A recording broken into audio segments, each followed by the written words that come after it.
Hello दोस्तों, नमस्ते। मैं विक्रम सिंह राठौड़ आप सभी का आपके ही अपने इस यूट्यूब चैनल इंग्लिश कैबिन में हार्दिक स्वागत करता हूं। दोस्तों, आज एक स्टोरी लेकर आया हूं। ये स्टोरी भी बहुत ही इंटरेस्टिंग है। इसके अंदर भी आपको बहुत से नए नए वर्ड मिलते हैं। हर एक वर्ड की हम मीनिंग तो जानते ही हैं, साथ ही साथ जो भी सेंटेंस यूज हुए हैं उनको ब्रेक डाउन करेंगे और उनको भी अच्छी तरह से समझने की कोशिश करेंगे। तो चलिए, आपके समय को हम बिना बर्बाद किए हम जल्दी से इसको इंग्लिश टू हिंदी के अंदर ट्रांसलेट करते हैं और हर एक वर्ड की हम मीनिंग को जानने की कोशिश करते हैं। So let's start now guys. देखिए दोस्तों, आज की जो हमारी स्टोरी है जिसका टाइटल है रेड राइडिंग हुड। तो रेड राइडिंग हुड या तो किसी का नाम है इन तीनों में से, या कोई रेड राइडिंग हुड नाम की कोई चीज़ है, ठीक है, जो इस पूरी स्टोरी के अंदर महत्वपूर्ण भूमिका निभाता है। ठीक है, तो चलिए देखते हैं एक बाय एक करके। लिटिल रेड राइडिंग हुड यानी कि छोटी सी रेड राइडिंग हुड।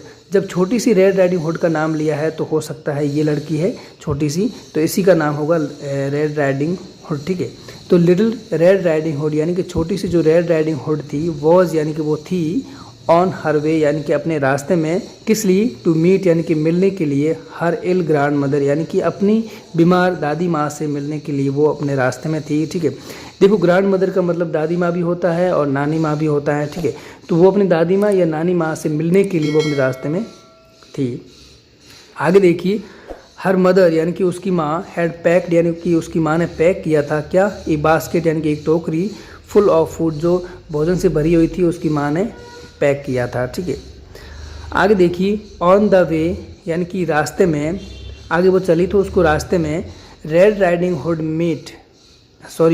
ठीक है, तो रेड राइडिंग हुड मेट यानी कि वो मिली किससे, ए वोल्फ। वोल्फ कहते हैं भेड़िए को। ठीक है, तो आगे जब रास्ते में वो चली तो वो एक भेड़िए से मिली। ठीक है, ही आस्क्ड हर यानी कि जो भेड़िया था उसने उससे पूछा, हर यानी कि उससे, वेयर शी वॉज गोइंग कि वे कहाँ जा रही थी। ठीक है, ऐसा उस भेड़ी ने उससे पूछा।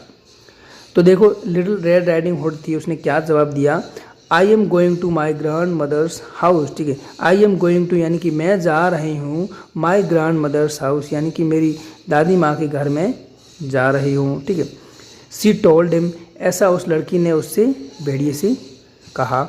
आगे देखिए, द वॉल्फ लेट हर गो यानी कि जो भेड़िया था उसने उसे जाने दिया, लेट हर गो यानी कि उसे जाने दिया, बट लेकिन ही रन वो दौड़ा, कहाँ दौड़ा, टू द ग्रैनीज हाउस यानी कि जो नानी के घर की तरफ वो दौड़ा। ठीक है, मैंने कहा था ना कि ग्रैंड मदर का मतलब नानी माँ भी होता है। ठीक है, तो वो एक्चुअली में वो अपने नानी माँ के घर जा रही थी। ठीक है, तो फिर भेड़िया था वो मतलब उसकी नानी माँ के घर की तरफ वो दौड़ा। ठीक है, उसको पहले तो उसको जाने दिया और फिर उसके बाद में वो अपने जो उसकी जो नानी माँ का घर है उसकी तरफ वो दौड़ा।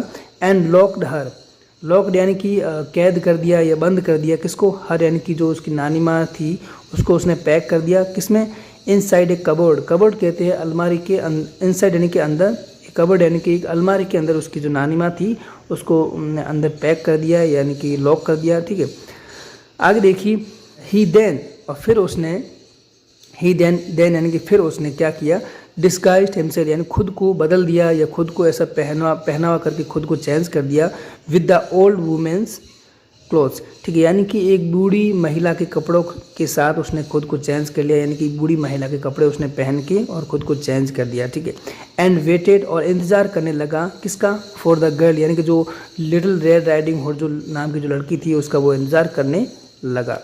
वैन जब रेड राइडिंग हुड कैम यानी कि जो रेड राइडिंग हुड लड़की थी वो कैम यानी कि आई, टू द हाउस यानी कि उस घर में जब वो लड़की आई, द वॉल्फ यानी कि जो भेड़िया था, ट्राइड यानी कि उसने कोशिश की, किस चीज़ की कोशिश की, टू गोबल हर अप। ठीक है, यानी कि उसको हड़पने की कोशिश की, उसको मारने की कोशिश की, उसको खाने की उसने कोशिश की। ठीक, गोबल यानी कि उसने हड़पने की कोशिश की उस जो लड़की थी, लिटिल रेड राइडिंग हुड नाम की जो लड़की थी उसको उसने हड़पने की कोशिश की। ठीक है, आगे देखिए, ए हंट्समैन यानी कि एक शिकारी, हु वॉज यानी कि जो था, कहाँ, इन द अंदर, किसमें, नियर बाय फॉरेस्ट यानी कि नियर बाय कहते हैं पास के, फॉरेस्ट यानी कि जंगल। ठीक है, तो पास के जंगल में एक हंट्समैन यानी शिकारी था। ठीक है, हियर्ड उसने सुना, हर स्क्रीम यानी कि उस लड़की की चीखें उसने सुनी, स्क्रीम कहते हैं चिल्लाने की जो आवाज़ होती है उससे कहते हैं। ठीक है, तो उसने चिल्लाने की आवाज़ सुनी, ही रस्ड वो दौड़ा।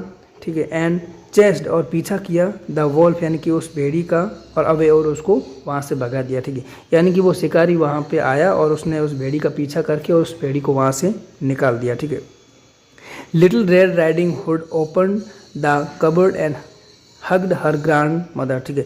यानी कि जो लिटिल रेड राइडिंग नाम की जो लड़की थी, ठीक है, ओपनड यानी कि उसने खोला, क्या खोला, द कबर्ड यानी कि जो अलमारी थी जिसके अंदर उसकी नानी माँ अंदर पैक थी, उस अलमारी को उसने खोला, एंड हग्ड और उसने बाहों में भर लिया, किसको, हर ग्रैंड मदर यानी कि अपनी जो नानी माँ थी उसको उसने अपने बाहों में भर लिया, ठीक है।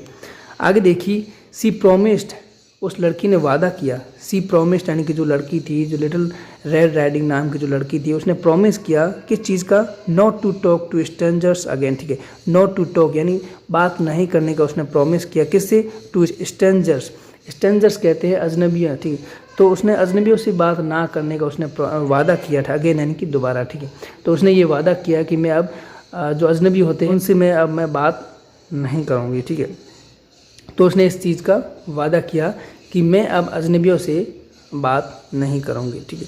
तो गाइस इससे हमारे को मोरल यही मिलती है कि हमें कभी भी कोई भी अजनबी होता है उसके ऊपर बिल्कुल आसानी से भरोसा नहीं करना चाहिए। जैसे कि कोई हमारे साथ में रहने लगा, 1-2 दिन हमारे साथ में रुका और हमने उसके ऊपर आसानी से उसके ऊपर भरोसा कर लिया और हमारा सारा काम काज उसको संभाल दिया, ठीक है।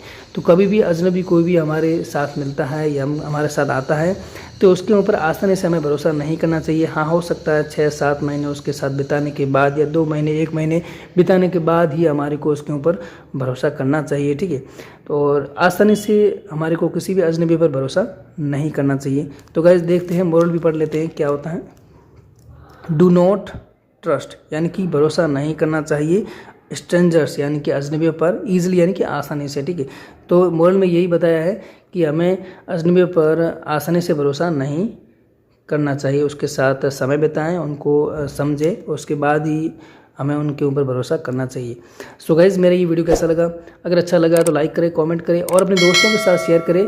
और जब तक अपना ध्यान रखना, stay safe, stay healthy. Thank you guys so much.